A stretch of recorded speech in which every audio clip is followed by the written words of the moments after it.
Assalamualaikum warahmatullahi wabarakatuh. Perkenalkan, kami dari kelompok 5 Praktikum Solida kelas A419. Perkenalkan, nama saya Afifah Arda Maharani, absen 29. Perkenalkan, nama saya Amira Zanub Azaria. Perkenalkan, nama saya Anissa Ramadhani Fitria, absen 30. Saya Aunuraini Maisita Dwi Sila. Perkenalkan, nama saya Suhendra Gusti Tersila Cahyani. Nama saya Muhammad Surya Ramadan.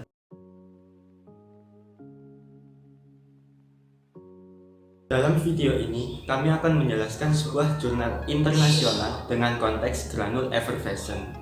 Kami menggunakan jurnal yang berjudul Preparation and Evaluation of Ibuprofen Effervescent Granules yang ditulis oleh Jyoti Rani Devi dan Ditya Das dari negara India.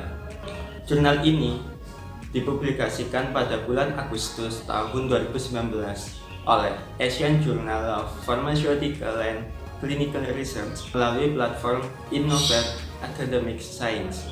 Jurnal ini termasuk dalam indeks Scopus. Pengertian dari granule effervescent sendiri adalah kombinasi antara asam sitrat dan asam tartrat yang bersentuhan dengan air atau bereaksikan dengan air akan melepaskan gas karbon dioksida. Nah, gas karbon dioksida ini berfungsi sebagai penetral asam yang berlebih. Yang kedua, memperbaiki rasa atau menutupi rasa. Yang ketiga, untuk mempercepat atau mempermudah obat tersebut larut ke dalam air. Nah, saat ini banyak di luar sana sediaan farmasi yang diformulasikan dalam bentuk granule effervescent.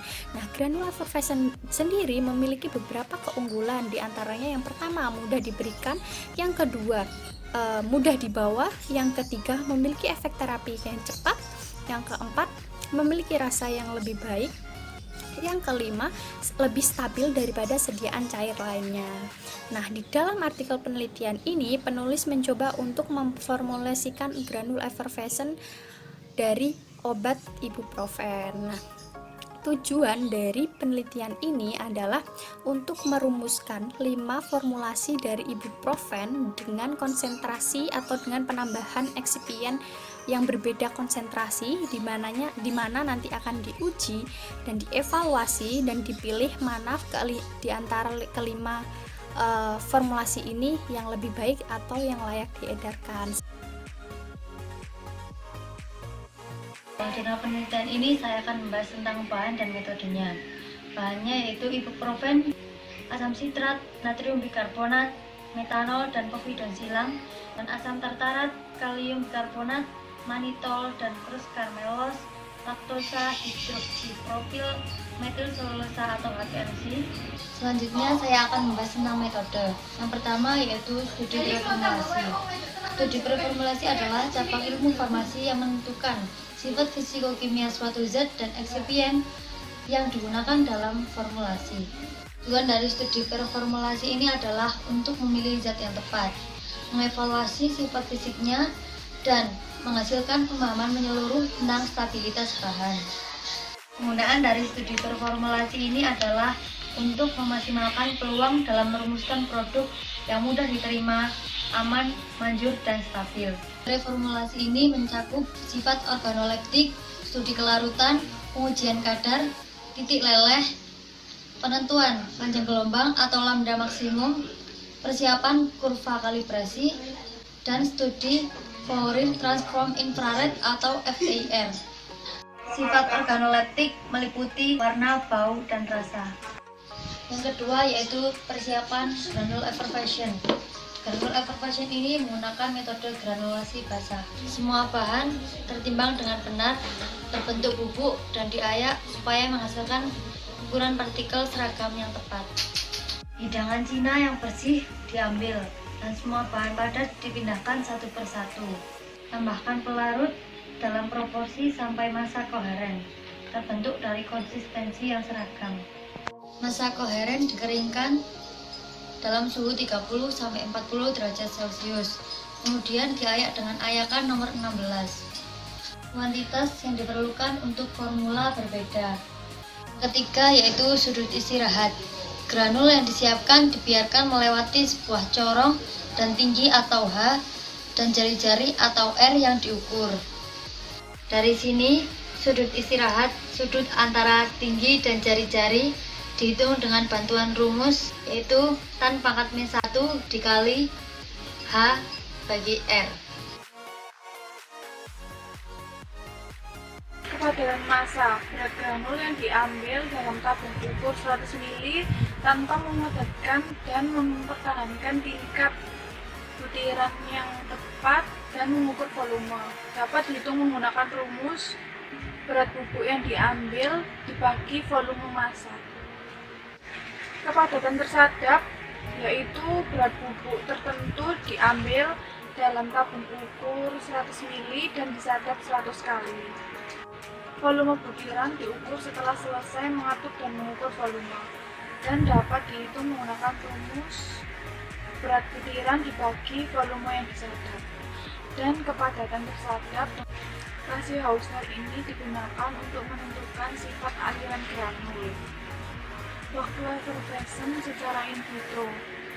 Waktu effervescen secara in vitro ini ditentukan dengan mengambil jumlah formulasi dan ditambahkan ke dalam 150 ml air. Ulangi prosedur untuk semua yang disiapkan formulasinya dan mengukur waktu effervescen untuk semua batch. Dalam mengamati sifat organoleptik granul effervescen yang mengandung obat ibuprofen, ditemukan putih sedikit bau hambar dan kristal di sifatnya. Obat ibuprofen mudah larut dalam pelarut polar dan larut dalam non-polar. Data pelarutan diberikan pada tabel nomor 1. Titik lelet ditemukan 75 derajat Celcius. Kelompok fungsional dan bilangan gelombang yang ditemukan oleh obat ibuprofen diberikan pada tabel nomor 2. Ini menunjukkan bahwa obat ibuprofen menunjukkan mengintip yang tepat dari C sama dengan 0, peregangan pada 1707,00 per cm, peregangan O min H pada 2,988,29 per cm, CH peregangan CH2 pada 3044,39 per cm dan peregangan CH pada 3184,440 per cm. Oleh karena itu, dapat disimpulkan bahwa obat ini murni spektra intramerah. Ditunjukkan pada gambar nomor 1, butiran effervescen dari 5 formulasi berbeda, F1 sampai dengan F5, dibuat dengan metode granulasi basah dengan memvariasikan konsentrasi bahan. Komposisi detail diberikan pada tabel nomor 3. Dalam komposisi ini, konsentrasi polimer, terutama kalium bikarbonat, crospovidone, HPMC diubah dan mengamati data untuk parameter yang berbeda. Polimeter ini memiliki peran penting dalam waktu yang cepat dan juga untuk sifat pelepasan obat. Formulasi yang disiapkan dievaluasi untuk properti aliran. Properti aliran adalah faktor yang sangat penting untuk formulasi butiran. Layak aliran butiran memberikan pelepasan obat yang baik dari formulasi. Di antara semua formulasi yang disiapkan, formulasi F5 menunjukkan sifat aliran yang baik. Semua data untuk properti aliran semua profesi ditunjukkan pada tabel nomor 4. Di sini saya akan menjelaskan tentang waktu effervescen untuk butiran effervescen, yang tak lain adalah parameter yang sangat penting untuk mengukur waktu meledaknya obat dan parameter pelepasan obat. Untuk formulasi effervescen yang baik, yaitu yang memiliki waktu meledaknya obat dan pelepasan obat yang sangat sedikit atau sangat cepat. Dalam data hasil yang ada di artikel ini, dari 5 formulasi, yaitu F5 yang memiliki waktu effervescen yang sangat cepat atau sangat sedikit sebesar 1,9 menit di antara formulasi lainnya. Kelima formulasi yang berbeda diolah menggunakan metode granulasi basah untuk menjadi granul effervescen. Kemudian mengevaluasinya melalui studi preformulasi, studi formulasi, dan studi pelepasan obat secara in vitro. Hasilnya, formulasi F5 menunjukkan yang paling baik. Formulasi F5 mengandung semua bahan kecuali kalium bikarbonat dan menunjukkan hasil yang memuaskan, sehingga dapat digunakan untuk studi lebih lanjut. Demikian video penjelasan dari kelompok 5. Kami mohon maaf apabila terdapat salah pengucapan dan informasi yang kurang tepat. Terima kasih telah menonton. Wassalamualaikum warahmatullahi wabarakatuh.